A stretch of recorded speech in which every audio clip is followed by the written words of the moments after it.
Bonjour et bienvenue sur Célibat épanoui pour une nouvelle vidéo. J'espère que tu vas bien. Moi, par la grâce de Dieu, je vais super bien. Je suis en déplacement, je suis à Phoenix, en Arizona. Et c'est vraiment une très belle ville que j'ai eu le plaisir de visiter. Il fait très beau, il y a le soleil, il ne fait pas froid. Donc franchement, je me demande si je ne vais pas rester finalement. Donc, anyway, j'ai pris des photos, des vidéos, des coins que j'ai visités. Donc, si ça t'intéresse que je fasse un mini-vlog, fais-moi signe et je pourrais mettre des images, des vidéos que j'ai prises. Je pourrais les mettre ensemble et puis poster peut-être la semaine prochaine. Donc, dis-moi en commentaire si ça t'intéresserait de voir ces belles images. Donc, aujourd'hui, on parlera du célibat et du mariage.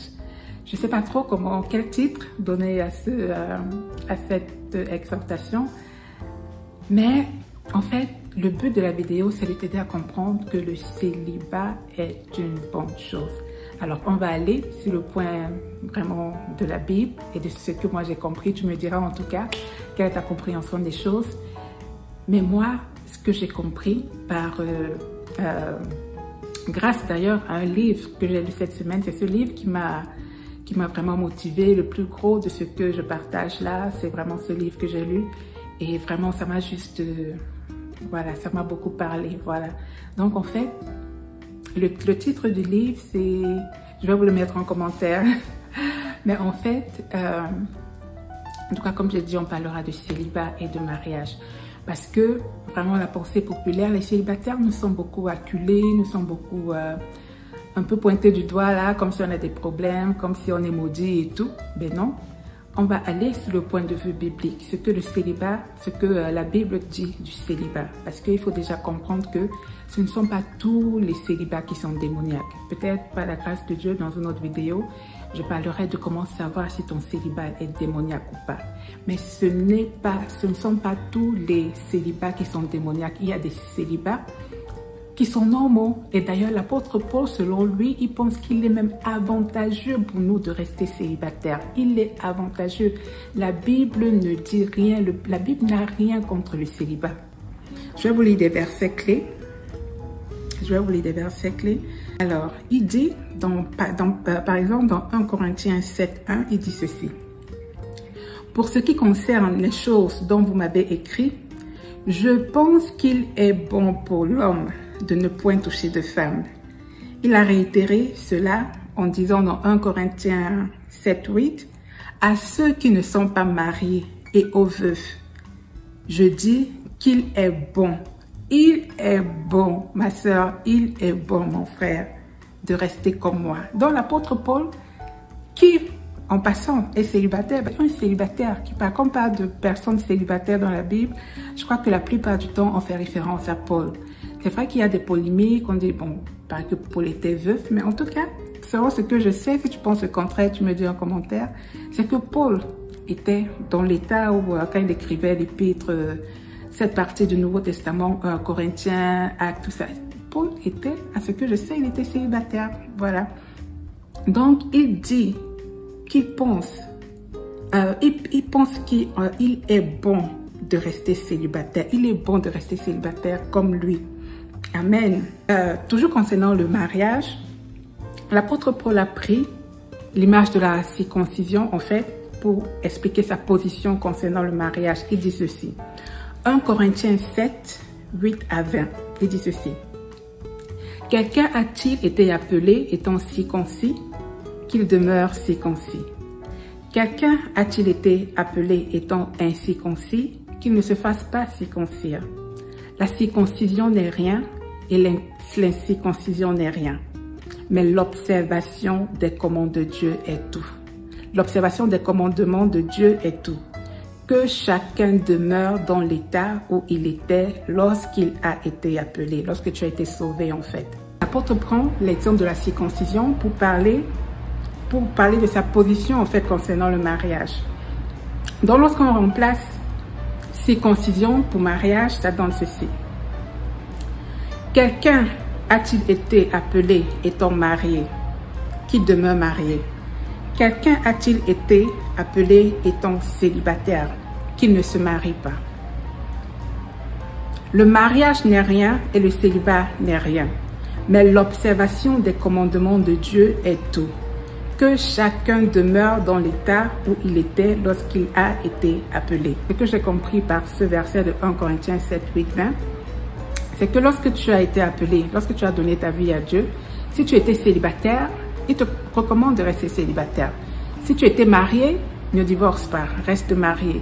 Si tu étais veuf, il te recommande de rester veuf. Et il dit que le mariage n'est rien, le célibat n'est rien. Le plus important, c'est obéir, l'observation des commandements de Dieu. Pour résumer, le célibat n'est pas une mauvaise chose, à moins que ce soit démoniaque. Le célibat est normal. D'ailleurs, plus loin, je crois que, je vais paraphraser, il a dit quelque chose comme « L'un comme l'autre sont un don de Dieu ». Donc, ce n'est pas un mérite. Le célibat, tout comme le mariage, sont tous les deux des dons de Dieu. Et il n'y a pas un statut qui est au-dessus de l'autre. D'ailleurs, selon lui, il estime qu'il est meilleur, qu'il est avantageux pour toi, pour nous, de demeurer célibataire. Mais, parce que l'apôtre Paul, c'est quelqu'un d'équilibré, ce n'est pas...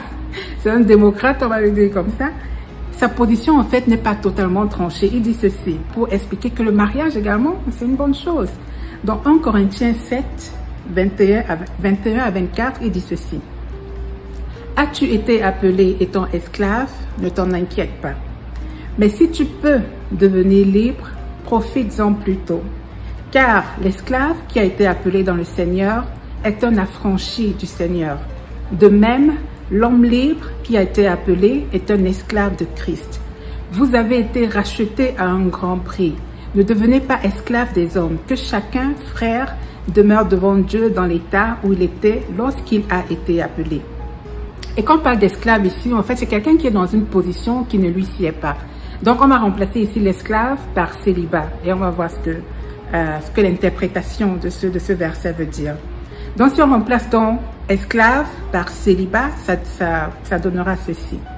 As-tu été appelé étant célibataire? Ne t'inquiète pas, ne t'en inquiète pas. Mais si tu peux te marier, profites-en plus.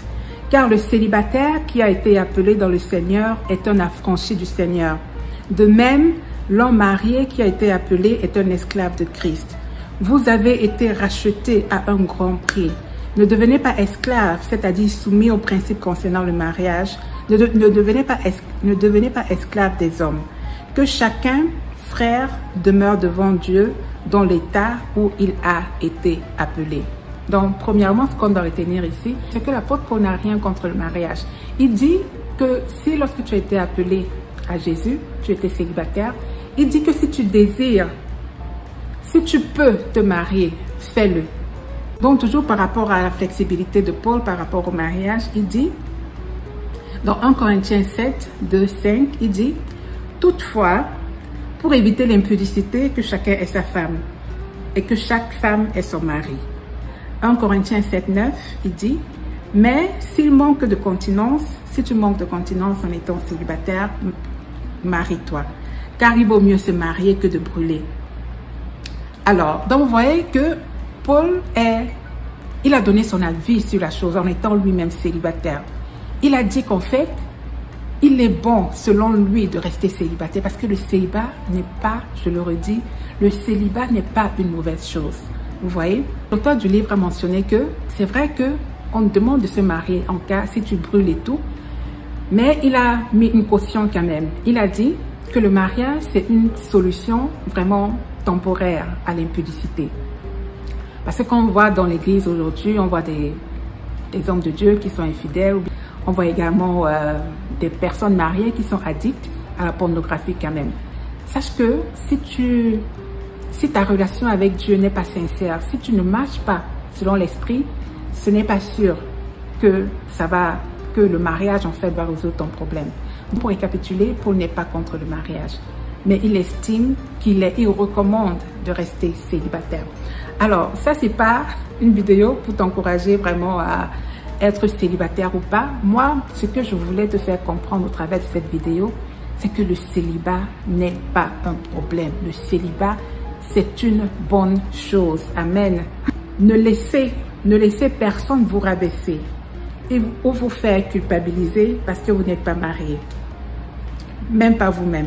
Nous avons besoin d'avoir notre intelligence renouvelée. Beaucoup de croyants souffrent intérieurement, tout simplement parce qu'ils vivent dans le royaume de Dieu, mais en ayant encore des références et un système de pensée qui est de ce monde.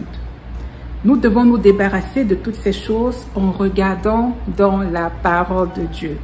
En plus de cela, vous pouvez en être certain.